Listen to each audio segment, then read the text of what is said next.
The room fell into an uncomfortable silence when Rupert spoke those words. "We're giving your division to my nephew. You're clearly not capable of running it anymore." It was as if he was announcing the lunch special, casual, detached, completely oblivious to the years of work that had gone into what I had built. His nephew, Colton, sat 2 seats down, leaning back in his chair with the air of someone who had just won a prize, even though he had done nothing to earn it. He was 24, fresh out of school, full of self-assurance, an assurance that only comes when you've never been told no.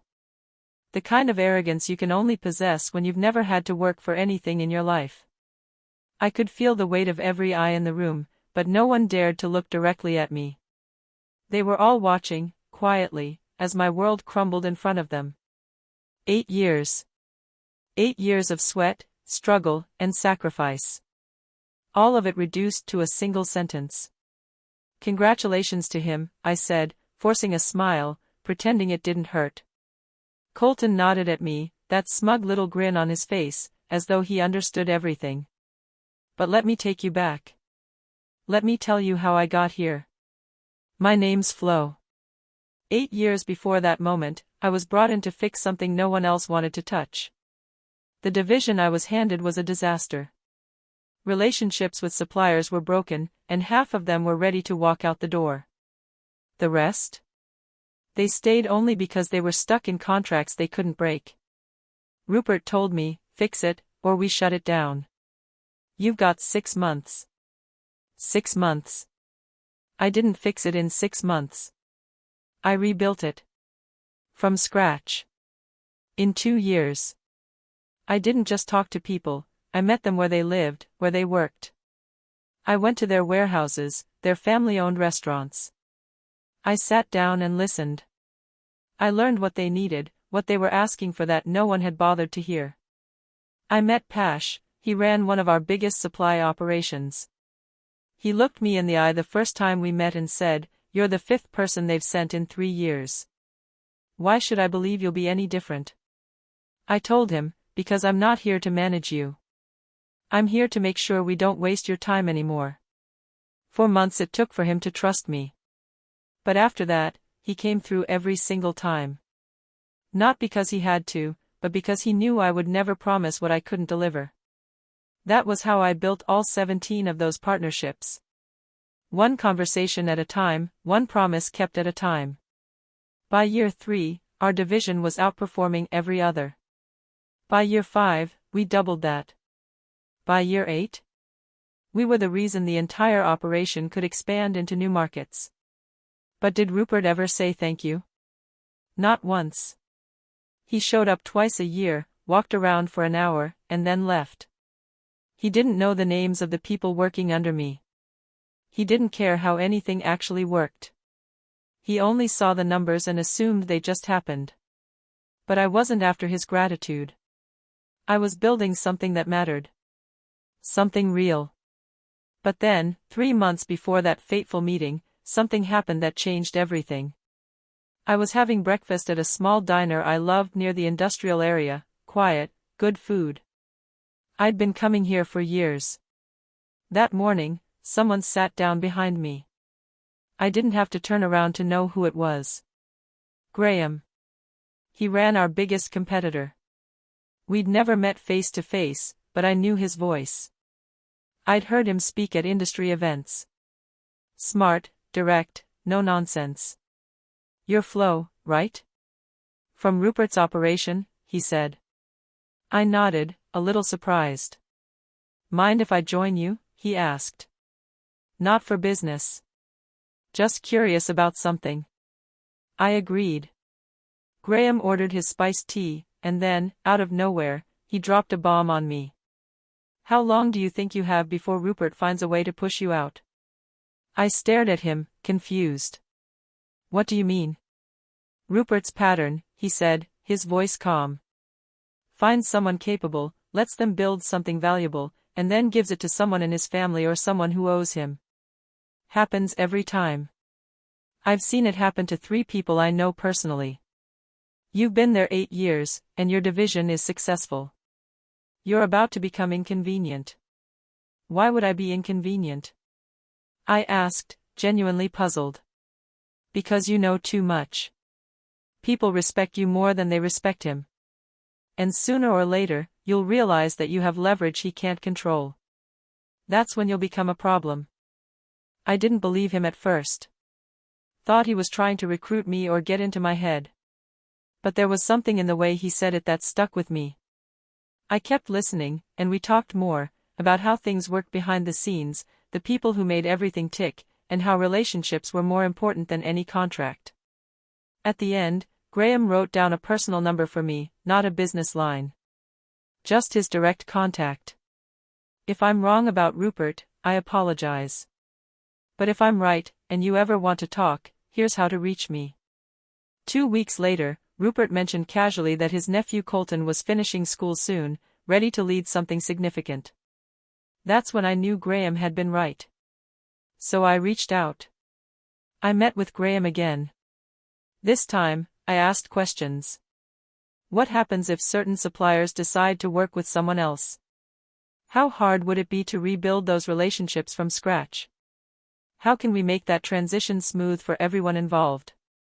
Graham listened and then, with a knowing look, said, "You're not talking about changing jobs. You're talking about pulling out the foundation." And I realized he was right. I wasn't just talking about moving on, I was talking about what happens when someone who doesn't understand how trust is built takes over something that's founded on that very trust. If you're still with me, I want to thank you for sticking around. I'd love to hear your thoughts on this story. Drop a comment below and let me know where you're listening from, too. I'm curious, how far has my story traveled? If you've ever felt disrespected or undervalued at work, tell me your story. You're not alone in this. And don't forget to like and subscribe for more stories like this. Trust me, you don't want to miss what's coming next. The conversation with Graham continued for the next few months. I introduced him to 3 of our suppliers, just casual meetings. I never told them to break their agreements. But I made sure they knew there was someone else out there who understood their worth. Someone who valued what they brought to the table. And then came that morning meeting. 3 months of preparation, and yet, my stomach still twisted when Rupert dropped the bombshell. "We're giving your division to my nephew. You're clearly not capable of running it anymore." Every person in that room knew the truth. They knew what I'd built. They knew how much work had gone into it. But no one said a word. Colton just sat there, smug, like he'd earned it. After the meeting, people came up to me quietly. "This isn't right. We know what you built here." But nobody dared challenge Rupert. He was the king of the empire, and he could do whatever he wanted. But I didn't want sympathy. I didn't want their words. I wanted to fight back. But there was nothing I could do. All I could do was walk away. And then, the phone buzzed. It was Graham. "How did it go?" I typed a quick response, exactly like you said. "Colton takes over Monday." And then Graham asked, "Are you ready?" Ready for what? To watch everything I built fall apart? To watch the trust I'd carefully built for years disappear? Ready to show Rupert what happens when you hand something of value to someone who doesn't understand it? I wasn't sure. But one thing was for certain, whatever was coming, I was going to have to see it through. Part 2 of this journey is coming up. Make sure you're subscribed so you don't miss what happens next. We'll dive deeper into the aftermath, the chaos that followed, and the decisions that would change everything. The weekend passed in a blur. I'd never felt more disconnected from everything I had spent 8 years building. For the first time in a long time, I woke up on a Saturday with no calls to answer, no crises to solve. The phone stayed silent. No one needed me. It was strange, almost peaceful, but in a hollow way. I made breakfast slowly, sitting in the quiet of my apartment, watching the world outside move like it always had. But then, Sunday night came, and it all hit me. The reality. The shift. What was I supposed to do now? I thought about all those years of hard work, early mornings, late nights, building relationships that had taken time and effort to cultivate. And for what? To be dismissed by a man who had never once stepped into my shoes, who had never once been there for the day-to-day grind. That Monday morning, I didn't go anywhere near the office. I stayed home. Made tea. Read a book. But my mind kept wandering back to the mess Rupert had made, to Colton, to what was about to unfold. Around 10 a.m., my old work phone buzzed. Colton's assistant. The operations manager. Even Rupert himself. The messages piled up, one after another. I glanced at the screen, but I couldn't bring myself to answer any of them. I turned the phone off by 11 o'clock, trying to block it all out. Graham sent me a message, "It's happening. 4 suppliers confirmed they're out this morning. 3 more this afternoon." Colton's panicking. I couldn't help but feel a rush of something I hadn't expected. Was it satisfaction? Maybe. But more than that, it was a bitter reminder that this wasn't just about me. This was about the people who were about to pay the price for Rupert's decisions. Colton's decisions. By the evening, Graham sent another update, 7 suppliers are out. Colton's trying to call them directly, but they're not picking up. Word is Rupert got involved around 3, started making threats about contracts and legal action. I shook my head. Will that work? No, Graham replied. It's just noise. Desperation. Tuesday morning arrived, and I turned my work phone back on. 43 messages waiting for me. Mostly from people I didn't need to hear from anymore. But then, there was a message from Rupert, "We need to talk. This situation with our suppliers is critical. I know you have relationships with these people. I need you to help fix this." I didn't even flinch when I read it. "You made that clear on Friday," I responded, "I don't work there anymore." His reply came quickly, "This isn't about ego. It's about the business, about the people who still work here. Be professional." Professional? He wanted me to be professional? After everything he'd said, after everything he'd done? After humiliating me in front of everyone and handing what I had built over to someone who couldn't even comprehend its value? I didn't reply. I didn't have to. Around noon, Sarita called me. Her voice was tired, strained. "It's chaos here. Nobody knows what to do. We have orders we can't fill. Colton keeps having meetings, but nothing is changing. He asked me this morning how to contact Pash. I told him I didn't have that information." "You did the right thing," I said, but I couldn't help the guilt that gnawed at me. "Did I?" Sarita asked. "Because people are worried about their jobs now.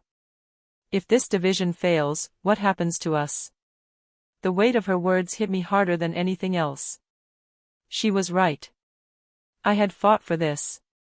I had fought to build something that mattered. And now, the people who had trusted me, the ones who had worked by my side all those years, were left to clean up the mess Rupert and Colton had made. I know this isn't easy to listen to. If you're still here with me, I want you to know you're not alone. Have you ever been in a situation like this? Where your hard work, your relationships, were dismissed and handed over to someone unqualified? If you've had a similar experience, share your story in the comments. It's so important to remember that we're all in this together. Don't forget to subscribe so you don't miss the next part of this story. Trust me, it's only getting more intense from here. The next few days were a whirlwind. Colton tried everything, desperate phone calls, meetings, trying to get the suppliers to come back. But the damage was done. People didn't trust him, didn't trust Rupert, and they weren't about to let someone who didn't value their work walk all over them. Graham called me again on Thursday, his voice grim. 9 suppliers are out now. 2 more are talking about it. The division can't operate. They're going to have to breach contracts with their buyers because they can't deliver. I didn't respond right away. Part of me felt for the people caught in the middle of this. The ones who didn't deserve to be dragged into Rupert and Colton's mess. Graham continued, "You know what that means? Legal problems. Financial penalties. Reputation damage." Exactly. And it all traced back to one decision. A decision to give something complex and built on trust to someone who couldn't even begin to understand it. We're about to dive into what happens next. Things get even more chaotic, and I'll be sharing how it all unraveled. You won't want to miss it. But before we go on, think about what happens when trust is broken in your own life. What's been the cost for you? Tell me in the comments, and don't forget to like and share this if you know someone who needs to hear this. Sometimes, just knowing you're not alone can make all the difference. The next week felt like living in a constant state of aftershocks.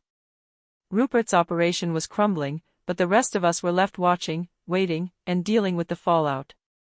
It was hard to look away, hard to keep my mind from replaying that moment when Rupert had said those words to me, the sting of his dismissal still fresh. Everything I'd worked so hard to build was unraveling, piece by piece, and I couldn't help but feel a mix of emotions I wasn't sure how to process: anger, disbelief, but also something more painful. People had started reaching out to me. Suppliers who I hadn't spoken to in months, some of the buyers I'd worked closely with. I could hear the desperation in their voices. What are we supposed to do now? Colton can't fix this. He doesn't understand how any of this works. It hurt to hear their uncertainty. They had placed their trust in me, in the relationships I had built, and now that foundation was cracking. Then, the call came from Graham. "You know what's happening now, right?" he asked, his voice tight with frustration. I nodded even though I hadn't spoken a word yet. I didn't need to be told. It was a disaster. Colton's calls weren't working. Suppliers were pulling out left and right. The division was hemorrhaging clients, and with every passing hour, the hole they were digging got deeper. "I just spoke to one of the suppliers who stuck it out," Graham continued. "He said it's too late. They're losing trust in Rupert too. He was too focused on saving face. The damage to the reputation? Irreversible." I sank into my chair. Everything I had worked for, everything I'd given, was being torn apart by the people who had never understood what it took to build those relationships. What it took to make a business thrive. All the time I had spent learning, meeting people, making promises and keeping them, it was all crumbling because of a decision made by two men who couldn't see past their own egos. If you're feeling the weight of this story, I want you to know that you're not alone. Have you ever worked so hard to build something, only to watch it get taken from you by someone who didn't understand its value? Tell me in the comments. I'd love to hear your story and how you handled it. And if you're still with me, don't forget to like this video and subscribe for the next part. Trust me, it only gets more intense from here. The calls kept coming. My phone buzzed non-stop, but there was nothing I could do anymore. It was too late for me to fix things. I had already walked away, already made my choice. But the guilt, the knowledge that the people who depended on me were now suffering, it gnawed at me. Then, things got worse. By Friday, Colton was desperately trying to rebuild the trust he hadn't earned. He called me, his voice so different from the smug tone he'd had in that meeting months ago. "I know you're probably not going to want to talk to me," Colton said, his words hesitant. "But I don't know what to do. The suppliers won't pick up my calls. I'm losing everything. I don't know how to fix this." I wanted to say something, to remind him of the arrogance he'd shown when he took everything I had built, but I stayed quiet. What could I say? How could I help someone who didn't understand what it took to get here? Someone who thought power and authority were enough, when the truth was that leadership comes from respect, from relationships, from understanding people's needs. I didn't respond. Not then, and not later when his messages kept piling up, begging for help. It was too late. The chaos kept spreading. Graham was right. Colton didn't have the skills to manage the storm. And Rupert, well, he was busy pointing fingers at anyone who would listen. Supplier greed. That's what he said. Trying to make it sound like the suppliers were the ones in the wrong, the ones who had somehow taken advantage of a transition period. This is where things get truly intense. You're about to see how the fallout from Rupert's decisions played out in ways no one could have predicted. Stick around, things are about to hit a breaking point. Before we dive into the next part, I'd love to hear from you. Have you ever been stuck in a situation where someone tried to blame you for something that wasn't your fault? How did you deal with it? Share your thoughts in the comments below, and don't forget to subscribe for the next chapter. It's going to get even more emotional. By the time Tuesday arrived, I was done. Done with the constant stream of messages. Done with the guilt. Done with everything. But then, something strange happened. Sarita called again. "You were right," she said, her voice exhausted but with a strange sense of relief. "They're all panicking. Colton is trying to save face, but the damage is too much. The suppliers know. They're done. We're done." For the first time since all this began, I felt a small glimmer of satisfaction. But it wasn't the kind I expected. It wasn't a victory, not really. Because while Rupert's empire was falling apart, the people I cared about were still trapped in it. My team, the suppliers, the buyers, they were all caught in the middle of a mess they didn't deserve. "You'll be okay," I said quietly, even though I wasn't sure if I meant it. "Just make sure you look out for yourself. You deserve better than this." And just like that, my role in all this was done. I had no more ties, no more responsibilities. It was over. But the truth was, I didn't feel victorious. I didn't feel happy to see Rupert's empire crumble. I felt tired. Tired of the constant fight, of watching people who didn't deserve to lead take credit for the work of others. And then, on Wednesday, the final confirmation came.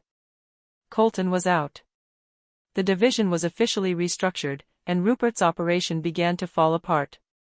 End of part 3. Let me know in the comments how you're feeling so far. I know this story is a heavy one, but it's real, and I think a lot of us have been through something similar. If you've ever watched something you built fall apart because of someone else's mistakes, I want to hear from you. And please, hit that subscribe button so you don't miss what's coming next. Trust me, the end of this story will leave you thinking. It happened faster than I expected. In the span of just a few days, Colton was reassigned to a different role, strategic reassignment, they called it. The division I had built was in shambles. The suppliers were gone, contracts were being breached, and the trust that had taken years to develop was shattered. But the real damage wasn't just to the business, it was to the people who had put their faith in me. The ones who had trusted me to do the right thing, to be there when things went wrong, to never take them for granted. Graham had called to check in. "It's done," he said, his voice almost relieved. "Colton's out. Rupert's scrambling." He tried to blame the suppliers, but it's clear to everyone now that he's the one who messed this up. I took a deep breath, trying to digest it. The truth was, I didn't feel triumphant. I didn't feel like I'd won. I felt tired. Tired of fighting. Tired of watching the same mistakes being made over and over again. Watching people who had never worked for anything in their lives get handed things they didn't deserve. And then the phone rang. It was Rupert. I almost didn't answer, but something made me pick up. "You did this," he said, his voice cold and accusatory. "You poisoned those relationships before you left. You sabotaged my nephew." I stayed silent for a long moment. "You think this is my fault?" I finally asked, my voice steady, even though I could feel the anger rising inside me. "You think I'm the one who destroyed everything?" Rupert didn't answer at first. He knew. Deep down, he knew. But he wasn't going to admit it. He wasn't going to take responsibility. Instead, he tried to blame me. "You've got to be kidding me," I said, cutting him off. "You gave my division to someone who didn't even understand it. You put someone in charge who didn't earn anyone's respect, who didn't have the skill or the trust of the people who made everything work. And now you're blaming me?" The silence on the other end of the line was deafening. "You want to blame someone, Rupert?" I continued. "Blame yourself. You were the one who thought it would all work out just because you handed Colton the reins. You handed everything I built to someone who couldn't keep it together, and now you want to point fingers?" I let out a breath, realizing I had just said everything I had been holding in for years. Colton didn't know what he was doing. And you? I paused, collecting myself. You didn't care enough to learn. You didn't care enough to understand the work it took to build those relationships. You just wanted the credit. There was no reply. You should have known better, I said. But now you're going to have to deal with the consequences. Because this isn't just about a division. This is about respect. And trust. And you can't just buy those things. I hung up the phone, and for the first time in a long time, I felt free. It wasn't the victory I'd imagined, but it was a release. Have you ever been in a position where you had to confront someone who took credit for your hard work or dismissed your efforts? How did it feel to finally speak your truth? Drop a comment below. I'm genuinely curious to hear your thoughts. And if you're feeling this story, don't forget to hit that like button and subscribe. I promise, the rest of this journey is going to be something you don't want to miss. The next few weeks were strange. I received a few offers from people who had heard about what happened, people who had seen what Rupert had done and now realized the value of what I had built. But I didn't want to go back to that world. I didn't want to be a part of that system anymore. I wasn't interested in proving myself to people who didn't respect me. Instead, I started something new. Something on my own. I wasn't going to build for someone else anymore. I was going to build something based on trust, something that didn't rely on empty promises or family connections. At first, it was just me, a few old contacts, and a desire to do things differently. I didn't have the resources or the backing of a large corporation, but I had something far more important: respect. Real respect. The kind that comes from doing what you say you'll do, from keeping your word, and from showing up when it counts. And slowly, it started to grow. Slowly, the relationships I had built with suppliers began to come back into focus. They remembered what it was like to work with someone who valued them, who saw them as partners rather than just suppliers. They remembered me. And then, a few months later, I ran into Kieran, one of the people who had worked under me back when everything fell apart. "How's it going?" I asked him. He shook his head. "Honestly? Not great. After Colton left, they brought in someone new to take over. But half the staff walked. The culture's ruined. Everyone's just trying to avoid getting blamed for the mess." It hurt to hear that. It really did. But I couldn't help but feel like I had made the right choice. I had walked away from that world for a reason. And now, watching it all crumble, I knew I couldn't have stayed. Not in a place where loyalty didn't matter, where hard work was dismissed, and where relationships were disposable. The story is almost over, but it's not finished yet. We've reached the turning point, and I'll be sharing the final moments that brought everything full circle. You won't want to miss it. Before we get to the end, though, I want to hear from you. Has something similar ever happened to you? Have you ever had to walk away from something you built, only to watch it fall apart? Share your thoughts in the comments.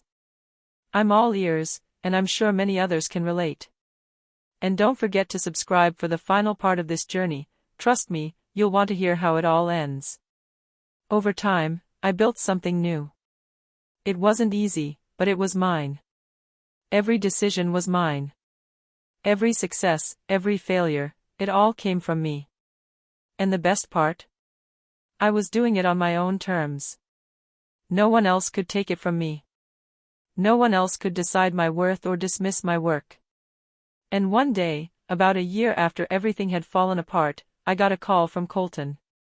His voice was different this time. Softer. More uncertain. "I know you probably don't want to talk to me," he started. "But I just wanted to apologize. I didn't understand what I was taking from you. I didn't understand what you had built or what it meant. I thought I was just taking over a division. But now I see. I see what I did wrong." For a moment, I just listened.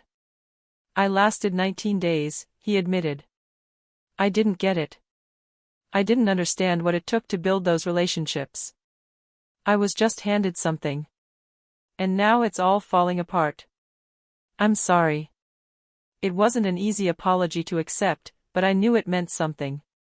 He had learned. He had realized the truth. And that, in a way, was enough for me.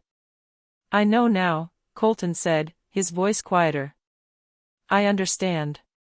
I'll never make the same mistake again. And just like that, the chapter closed. Not with a victory, not with revenge, but with understanding. Colton had learned what I had known all along. That real work takes time. That respect is earned, not handed out. That relationships can't be bought, they must be built. And for the first time in a long time, I felt like I could finally move forward. Not just in business, but in life. Thank you for listening to my story.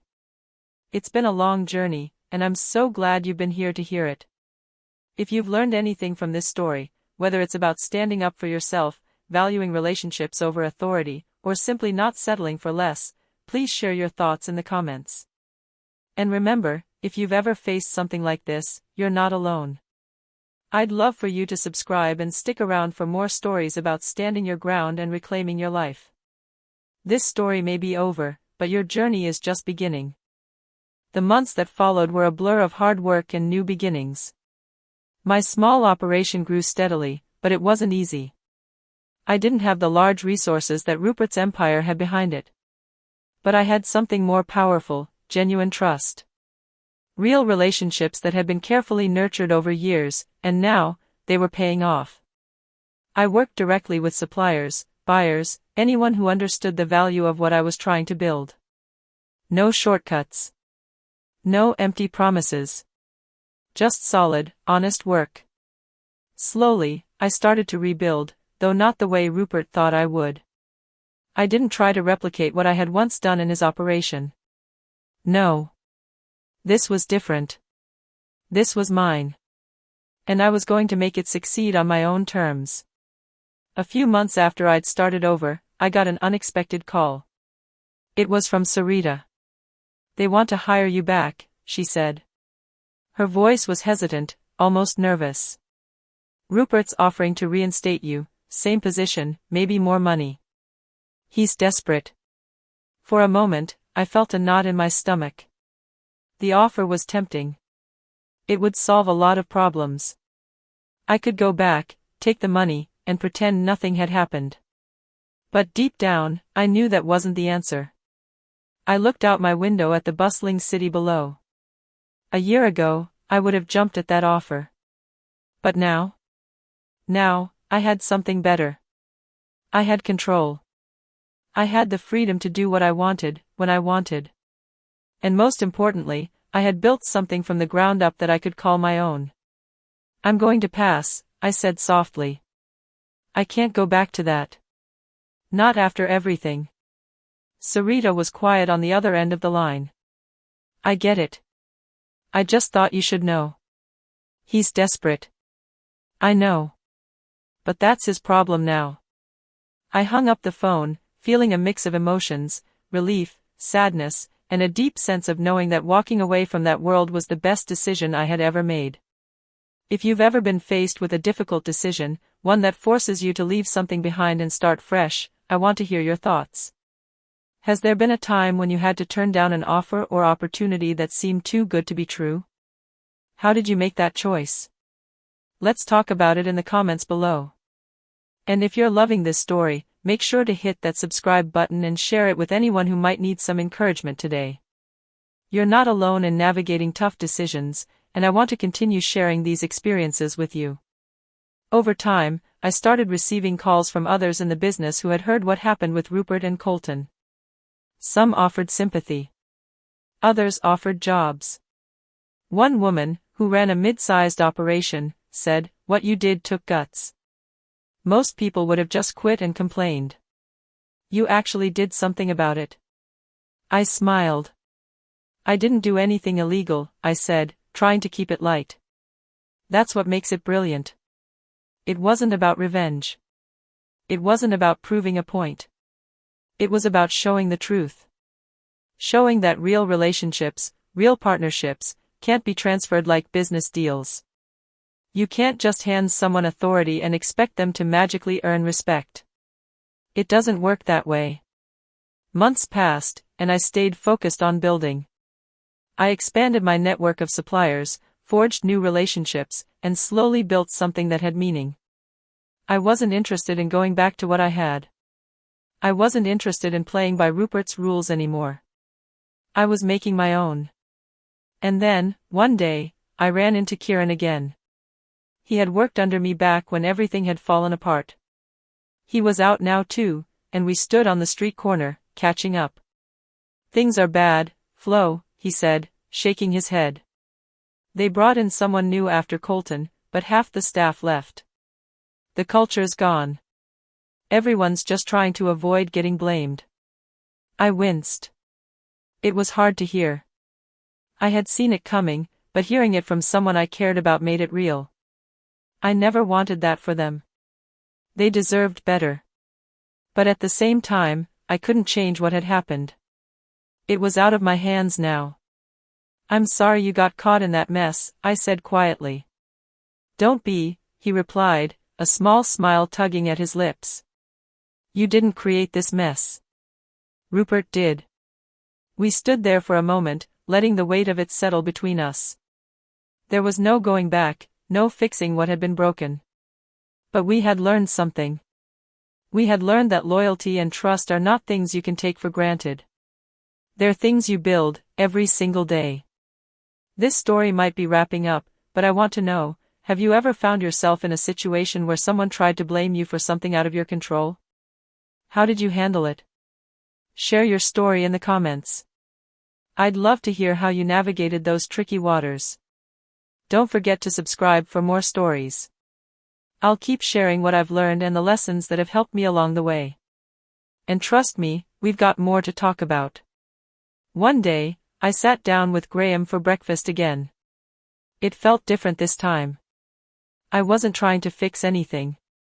I wasn't trying to prove myself to anyone. I had built something, and it felt good. We were in a small cafe, the kind with mismatched chairs and a hum of quiet conversation in the background. "So, how's it going?" he asked, looking around with a small smile. "Better than I expected," I replied, stirring my coffee. "It's small, but it's mine. And it's growing." He chuckled. "I knew you could do it. You've always had the right mindset. The suppliers I've talked to, they respect you. They're glad you're back on your feet." That made me smile.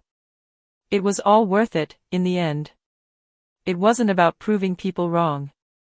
It wasn't about revenge. It was about building something real. And that, for me, was the most important thing. I had made my peace with what happened. The betrayal. The loss. The destruction of everything I'd worked so hard for. I had learned something from it all. Trust is fragile, but it's also powerful. And once it's broken, it's not something you can just rebuild overnight. You can't transfer it like a title or a paycheck. You have to earn it. A year after everything fell apart, I was in a better place.